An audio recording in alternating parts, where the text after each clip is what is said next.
નમસ્કાર મિત્રો, આજે આપણે એક બીજો એપિસોડ લઈએ છીએ જે ચીનના એક મહાન ચિંતક હતા. એમનું નામ હતું લાઓ ઝુ. ચીનની ભાષામાં ઘણીવાર એને લાઓઝી એમ પણ કહેવામાં આવે છે.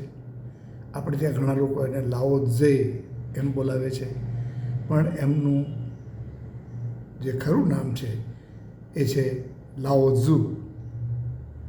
એ ચીનના મહાન તત્વજ્ઞાની હતા અને એમણે જે ધર્મ, જે વિચાર, આધ્યાત્મ વિચાર રજૂ કરેલો એનું નામ છે તાઓઇઝમ અથવા દાઓઇઝમ.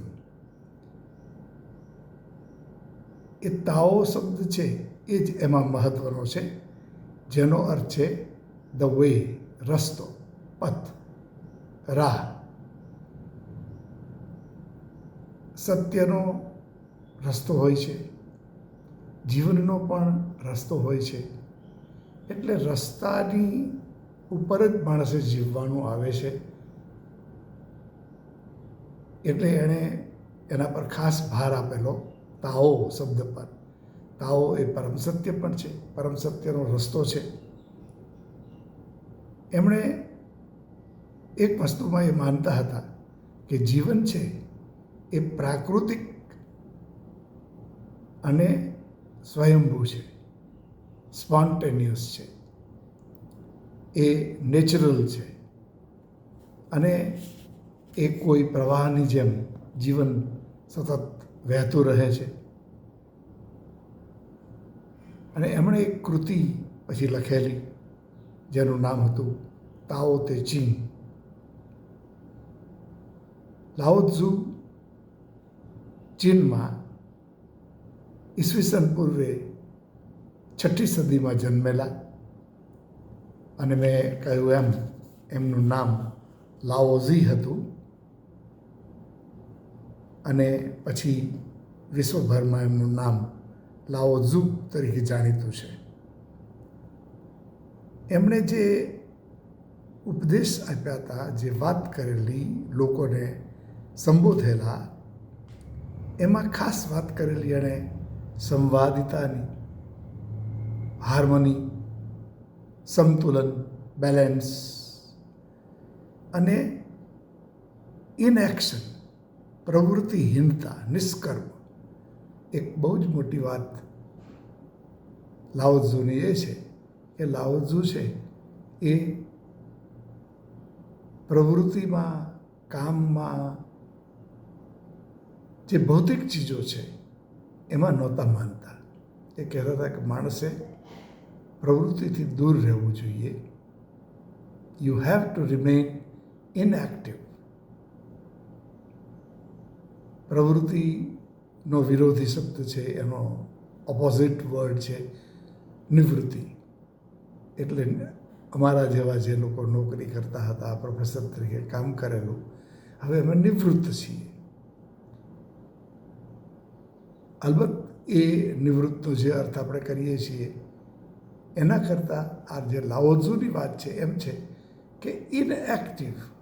તમારે સક્રિય બનવાની જરૂર નથી. તમે નેચરલી જીવો, પ્રાકૃતિક રીતે જીવો, જીવનને માણો, પણ એક્ટિવ રહ્યા કરો. આપણે ત્યાં તમને ખ્યાલ હોય તો હવે એક શબ્દ વપરાય છે વર્કહોલિક. માણસને એટલું કામ વધી ગયું છે, પછી એ રાજકારણમાં હોય કે કોઈ કંપનીના માલિક હોય કે અન્ય કોઈ પ્રકારના કામમાં હોય, બધા બહુ જ વ્યસ્ત હોય છે. અને એવા વ્યસ્ત લોકો હવે જેમ દારૂ પીવાની ટેવ હોય એને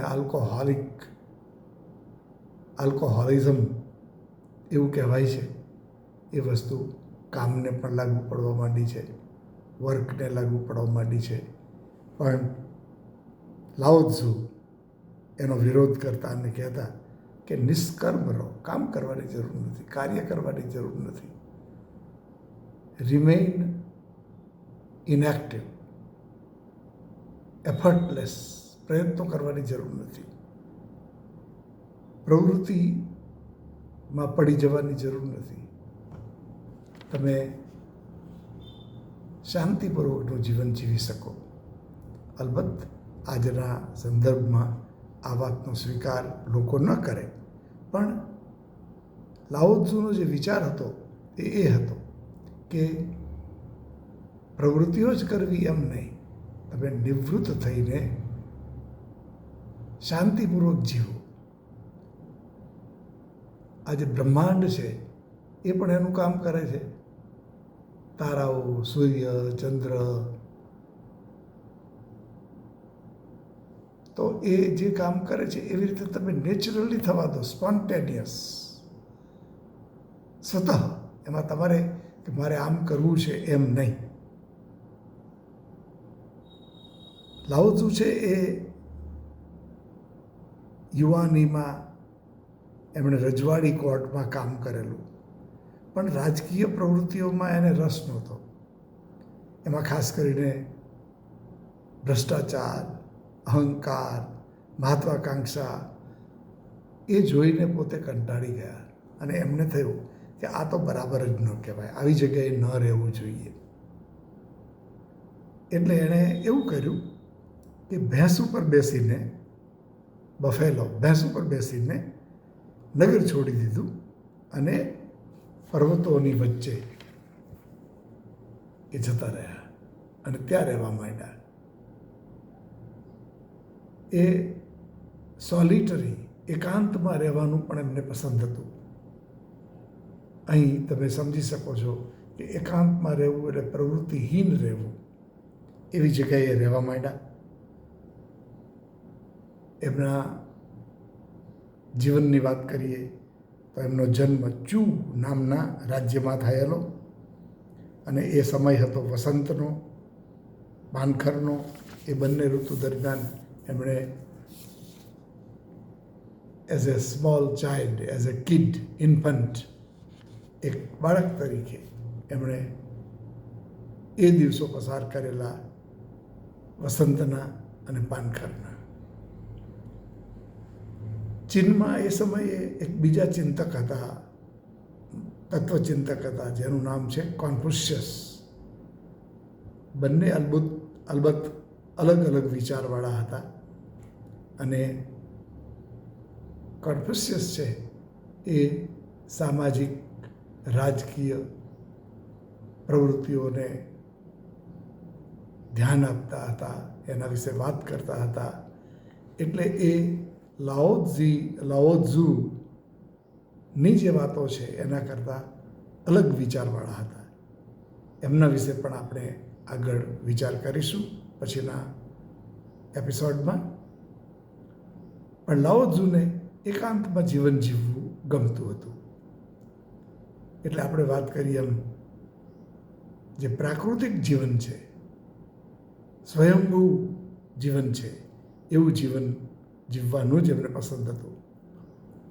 એમણે જે તાઓઇઝમની સ્થાપના કરી, અથવા દાઓઇઝમ પણ એને કહેવાય છે, તો એ તાઓ એટલે પથ, રાહ, સત્યનો રસ્તો, પ્રાકૃતિક રાહ, પથ. તો તમે જાણી શકો છો કે એની અંદર બધું આવી જાય છે. આમ ગણો તો બધું જ જે ચાલ્યા કરે છે બ્રહ્માંડમાં, તો એ એના જે નેચરલ ફ્લો એમાં છે, એ નેચરલ પાથ છે જેની અંદર એ સતત ચાલ્યા કરે છે. એટલે એમણે કહ્યું કે આપણું જીવન અને બ્રહ્માંડ એનો સમાવેશ તો તાઓમાં જ થાય છે. અને એ કહેતા કે જગતની અંદર એક જાતનો લય છે, રિધમ છે, તાલબદ્ધતા છે. એથી માણસે એની સાથે જોડાયેલું રહેવું જોઈએ, પ્રકૃતિ સાથે જોડાયેલું રહેવું જોઈએ અને જગત સાથે. વહેતો પવન કે વહેતી નદી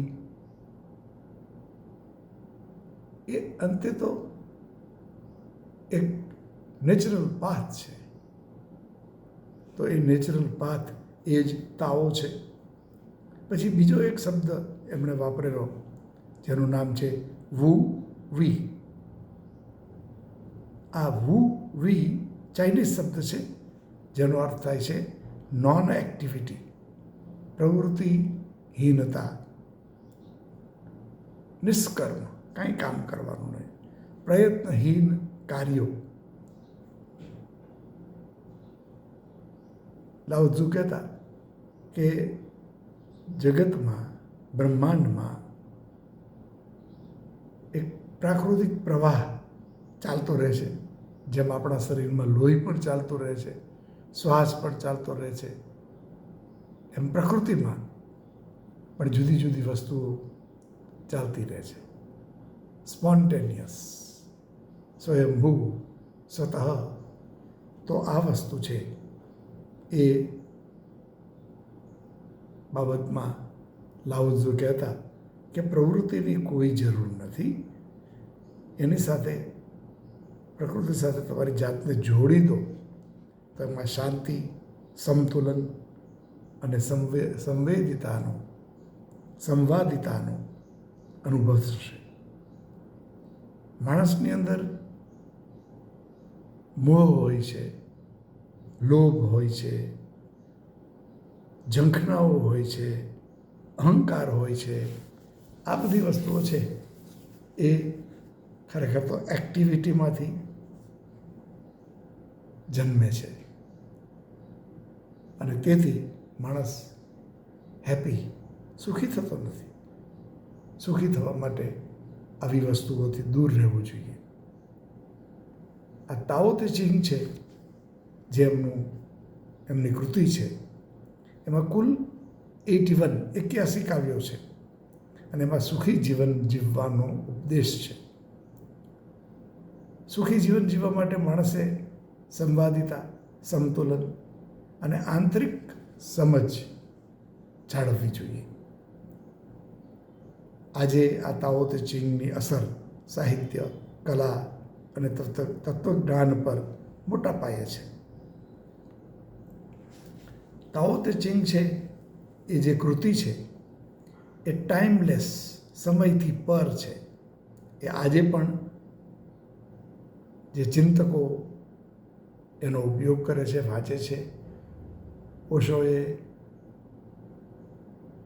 લાઓ ત્ઝુ વિશે કહેલું છે, વાતો કરેલી છે.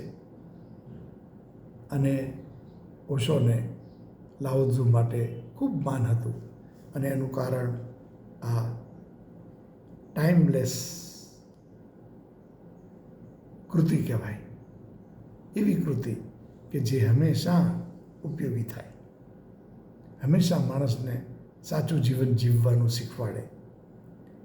ચીનમાં દાઓઇઝમ નામનો જે વિચાર હતો એનો અર્થ પણ અંતે તો ધ વે, રસ્તો થાય.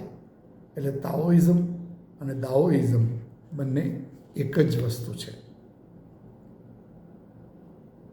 ચીનના વિચારોમાં તાઓ તે ચિંગની ખૂબ અસર રહી છે. લોકોને આધ્યાત્મિકતાનો વારસો પણ એનાથી જ પ્રાપ્ત થયો છે.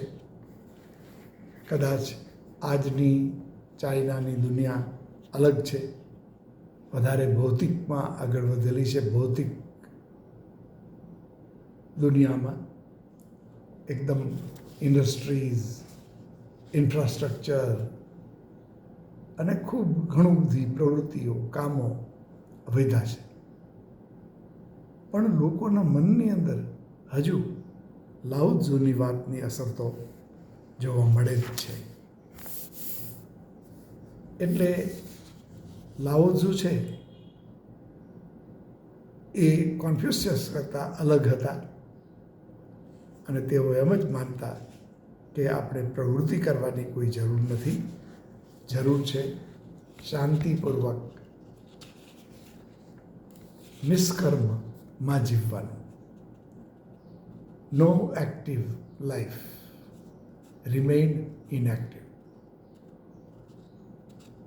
એમણે કહ્યું, એક એમની લાઓત્ઝેની અંદર એક નાની એવી કૃતિ છે જેનો અનુવાદ મેં કરેલો છે અને આપને અહીં રજૂ કરું છું. લાઓત્ઝુ કહે છે કે સાદગી, ધૈર્ય અને કરુણા આ 3 સૌથી મહાન ભંડારો છે. સાદગી, ધૈર્ય અને કરુણા આ 3 સૌથી મહાન ભંડારો છે. તમે જ્યારે કર્મ તેમજ વિચારોમાં સરળ હો ત્યારે તમે તમારા અસ્તિત્વના મૂળ સુધી પહોંચી જવાના.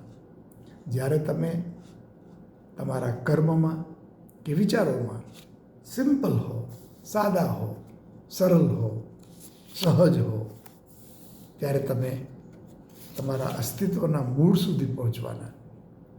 તમે મિત્રો કે શત્રુઓ સાથે ધૈર્ય રાખો તો તમે બધી ચીજો સાથે સંકલિત બની જવાના. તમારી જાત સાથે કરુણામય બનો ત્યારે તમે જગતના બધા જીવ સાથે સમાધાન અનુભવશો. આ એમની એક સરસ કૃતિ છે, સમજવા જેવી છે, જેમાં 3 વાત છે: સાદગી, ધૈર્ય અને કરુણા. અને એ માનવના જીવનને એકદમ અસરકારક અને શાંત, સ્પિરિચ્યુઅલ બનાવી દે છે.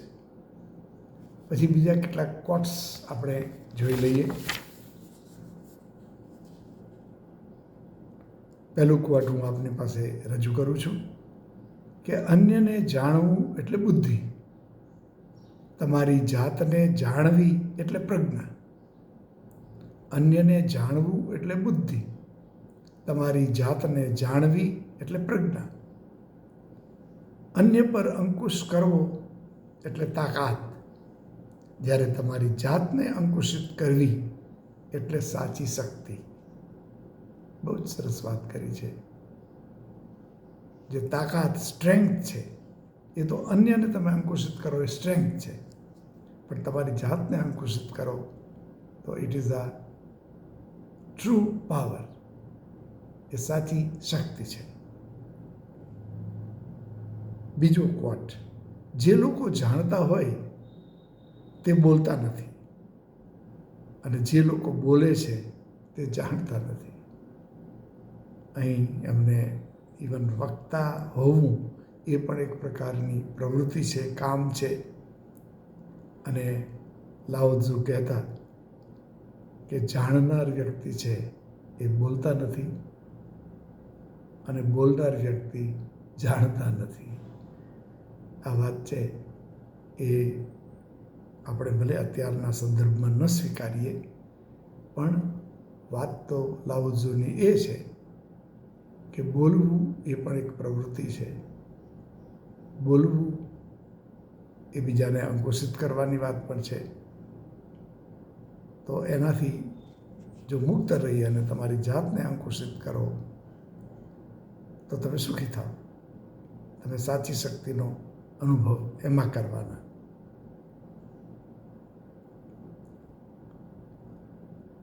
હજારો માઇલની યાત્રાની શરૂઆત પહેલા પગલાંથી થાય છે. આપણે કોઈ જર્ની કરીએ ત્યારે એ જર્નીમાં પહેલું પગલું લઈએ એ એની શરૂઆત છે. પછીનું પાઠ: તમે નિરાશ હો તો તમે ભૂતકાળમાં જીવો છો. તમે ચિંતા કરતા હો તો તમે ભવિષ્યમાં જીવો છો. જો તમે શાંતિમાં જીવતા હો તો તમે વર્તમાન કાળમાં જીવો છો.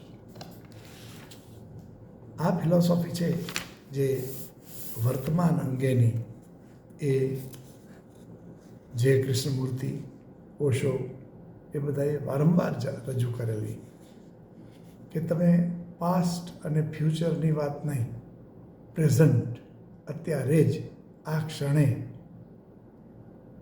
તમે કોઈ ગુલાબના છોડને જોતા હો અને એમાં ગુલાબ જોતા હો તો ગુલાબ વિશે ભૂતકાળમાં વિચારો કે એના વિશે ભવિષ્યમાં કંઈક વિચારો તો તમે ગુલાબને જોતા જ નથી. તમે વર્તમાનથી દૂર થઈ જાઓ છો અને જ્યારે તમે ગુલાબને જોતા હો ત્યારે તમે નથી ભૂતકાળ વિશે વિચારતા કે નથી ભવિષ્ય વિશે વિચારતા.